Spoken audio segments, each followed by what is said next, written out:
అంబటి రాంబాబు గారు, మాజీ మంత్రి, వైఎస్ఆర్సీపీ నాయకులు మనకు ఫోన్ లైన్లో ఉన్నారు. అంబటి రాంబాబు గారు, ముద్రగడ పద్మనాభం గారు ఇక లేరు అనే వార్త అందరినీ దిగ్భ్రాంతికి గురి చేసింది. ముద్రగడ గారు ఒక సీనియర్ రాజకీయ నాయకుడిగా, అలాగే ఒక కాపు ఉద్యమ నేతగా ఎలాంటి సేవలు అందించారనుకుంటున్నారు? చాలా విచారకరం అండి. ముద్రగడ పద్మనాభం గారు లాంటి ఐకాన్ పొలిటీషియన్ ఈ రోజు పరమపదించడం చాలా బాధాకరమైన అంశంగా నేను భావిస్తున్నాను. ముద్రగడ పద్మనాభం గారు ఆయన వ్యక్తిత్వం చాలా అరుదైన వ్యక్తిత్వం. ఎందుకంటే అలాంటి వ్యక్తులు నాకు ఈ సమాజంలో చాలా ఇద్దరు ముగ్గురు మాత్రమే కనిపిస్తారు. ఏంటంటే ఏ విషయంలోనూ ఎక్కడా కూడా రాజీ పడని మనస్తత్వం కలిగినటువంటి వ్యక్తి. తాను ఏదైతే నిర్ణయించుకున్నారో ఆ నిర్ణయాన్ని లాజికల్ గా ఎండ్ అయ్యేంత వరకు పోరాడినటువంటి వ్యక్తులు చాలా అరుదుగా ఉంటారు. ముద్రగడ పద్మనాభం గారు ఆ చెందినటువంటి వ్యక్తి. ఆయన ఏదైతే కలుసుకున్నాడో దాన్ని చివరి దాకా పోరాటమే జయంగా పెట్టుకున్నటువంటి మహానుభావుడు. ఆయన నాకు బాగా గుర్తు, వంగవీటి మోహన్ రంగారావు గారు సరిపోక ముందు విజయవాడలో కృష్ణానది ఒడ్డున కాపునాడు సమావేశం జరిగింది. It is historical meeting. అప్పుడు ఎన్టీ రామారావు గారు ముఖ్యమంత్రిగా ఉన్నారు. ఆయన తెలుగుదేశం నుంచి రాజీనామా చేసి ఆ రోజున ఆ కాపునాడుకి అటెండ్ అయ్యారు.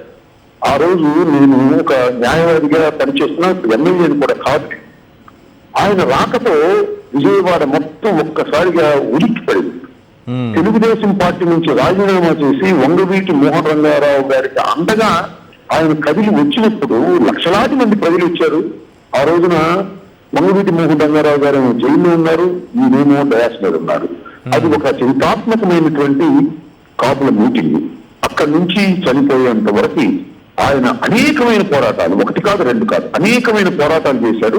దానిలో ప్రధానమైనది కాపుల్ని బీసీలో చేరుస్తానని చంద్రబాబు నాయుడు గారు ఇచ్చిన హామీని నెరవేర్చకపోతే ఒక సుదీర్ఘమైన పోరాటం చేసినటువంటి వ్యక్తి ముద్రగడ పద్మనాభం గారు. అప్పుడు ఎన్ని ఇబ్బందులు పడ్డాడో నువ్వు కళ్ళారా చూశాం, మేము అపోజిషన్ ఉన్నాం.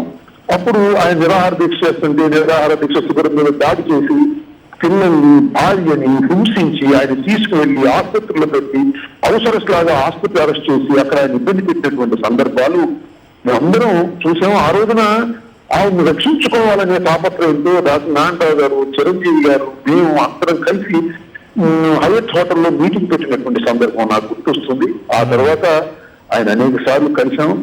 ఇదే పెక్యూలియర్ పర్సనాలిటీ ఇండియన్ పాలిటిక్స్ అని నేను చెప్పదలుచుకున్నాను. భారత రాజకీయాల్లోనే ఒక అరుదైన వ్యక్తి. ఆయన పార్లమెంటు సభ్యుడిగా ఉన్నాడు, మంత్రిగా ఉన్నాడు, ఎమ్మెల్యేగా ఉన్నాడు, అనేక పదవులు నిర్వహించారు. పట్టుదలగా వారి కుటుంబం కూడా, వాళ్ళ నాన్నగారు కూడా శాసనసభ్యులుగా పనిచేశారు. వారి కుటుంబం అంతా కూడా గోదావరి జిల్లాలో చాలా ప్రసిద్ధి చెందినటువంటి కుటుంబం.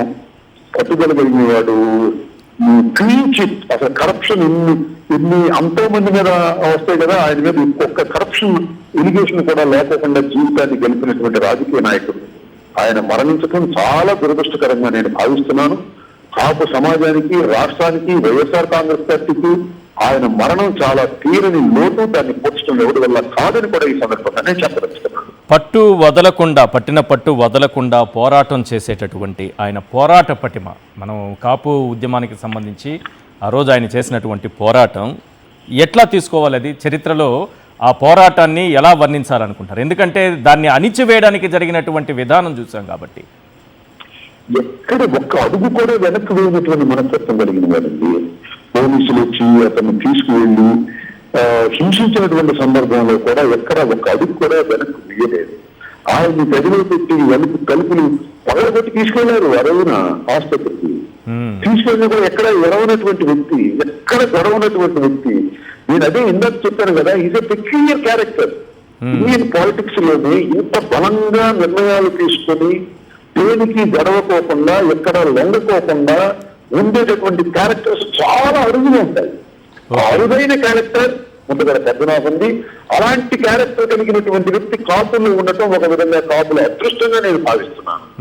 రాజకీయాల్లో చాలా వరకు ఆవేశాలు ఉంటాయి, కొన్నిసార్లు కొన్ని పదాలు దొర్లుతూ ఉంటాయి. ఇంత పెద్ద సందర్భం, ఇంత అణిచివేత ఎదురైన సందర్భంలో కూడా ఆయన ఎక్కడ ఒక్క పదం కూడా నోరు జారకుండా చాలా హుందాగా వ్యవహరించేటటువంటి విధానం మీకేమనిపిస్తుందో చూస్తుంటే? నేను ఇక్కడ మీకు ఒక్క విషయాన్ని గుర్తు చేయాలి. ఇది నెగిటివ్ పాజిటివ్ తర్వాత సంగతి. ఆయన ముద్రగడ పద్మనాభం నుంచి ముద్రగడ పద్మనాభ రెడ్డిగా మార్చుకున్నాడు. అవును. ఇలా ఎవరు చేయగలుగుతారు? ఇప్పుడు మనం ఈశ్వర్ గారు సార్. అదే ఇది జరగకపోతే నా పేరు మార్చుకుంటాను అంటారు. అవును. అవునా? అవును, మార్చుకున్నవాడు భారతదేశంలో కానీ మానవ సమాజంలో కానీ ఎక్కడా లేరు, ఒక ముద్దగడ పద్మనాభం తప్ప. కరెక్ట్. ఇది జరగకపోతే నా పేరు మార్చుకుంటాను అన్నాడు. రెడ్డిగా పెట్టుకుంటావా అన్నాడు నాబుడు ఎవరు. పెట్టుకుంటాను అన్నాడు. జరగలేదు. రెడ్డిగా మార్చుకుని గెజిట్ పబ్లిష్ చేసి నిరూపించారు. అవును. మాట మీద నిలబడేటటువంటి వ్యక్తి, అది ఎన్ని కష్టాలు వచ్చినా మాట మీద పద్మనాభం అనే కాపు నాయకుడు ముద్రగడ పద్మనాభ రెడ్డిగా మార్చుకుంటే పక్కన హేళన చేస్తారు, వాళ్ళ కర్మ. కానీ అలాంటి పట్టుదలగా అన్న మాట మీద నిలబడినవాడు కాపుల్లో ఉన్నాడని గర్వంగా గుండె మీద చేయి వేసుకుని చెప్పొచ్చు కాపులని కూడా ఈ సందర్భంగా మనం చేస్తున్నా. ఆయన రెడ్డిగా మార్చుకున్నాడని చాలా మంది హేళనగా మాట్లాడతారు.